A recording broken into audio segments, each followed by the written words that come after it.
नमस्कार, आप देख रहे हैं N24 न्यूज गुजरात। सूरत शहर के पांडेसरा विस्तार में युवक की हत्या करने वाले आरोपी को पुलिस ने किया गिरफ्तार। पांडेसरा शिवाजी नगर के पास रात के समय 19 साल के राज नाम के युवक की हत्या हुई थी। आरोपियों ने राज पर चप्पू से हमला किया था। आरोपी हत्या की घटना को अंजाम देकर फरार हुए थे। पांडेसरा पुलिस ने आरोपी सूरज शाह, आकाश शर्मा और सगीर वय के बच्चे सहित 3 को गिरफ्तार किया। पुलिस ने आरोपियों के विरुद्ध हत्या का अपराध दर्ज करके कार्रवाई की गई। सर, कई हत्याનો બનાવ બન્યો હતો, કેટલા આરોપીઓની ધરપકડ થઈ છે અને શું કારણ સામે આવ્યું છે?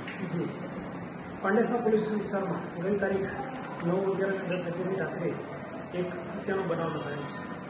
બનાવની વિગત એવી છે કે આરોપી અને મરણ જનાર ને દિવાળીના દિવસે ફટાકડા ફોડવા માટે ચાલકને બવાલ થઈ, જેના ભાગરૂપે આરોપીઓ પોતાની બર્થડે ઉજવીને પરત આવતા હતા અને અચાનક રોડ પર ભેગા થતા મારી પર ફટાકડા કેમ ફેંકેલા તે બાબતે ઝઘડો કરતા તૂટું થતા ઝઘડો ખૂબ ભયંકર સ્વરૂપ ધારણ કર્યો અને આરોપીઓએ મરણ જનારને ચપ્પુના ઘા મારી ઇન્જર્ડ કર્યો, જેને હોસ્પિટલમાં લઈ જતા દરમિયાન તે મરણ જાહેર થઈ અને ત્યારબાદ પાંડેસરા પોલીસ સ્ટેશને ફરિયાદ રજીસ્ટર કરી ગુનો દાખલ કરી આગળની તપાસ હાથ ધરી છે, જેમાં આરોપીઓ સૂરજ અને આકાશ તથા કાયદાના સંઘર્ષમાં આવેલ બાળકને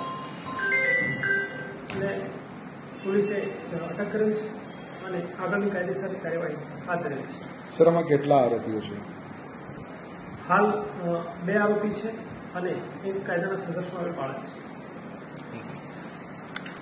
देखते रहे N24 न्यूज गुजरात, सिर्फ हम तक ही नहीं सब तक।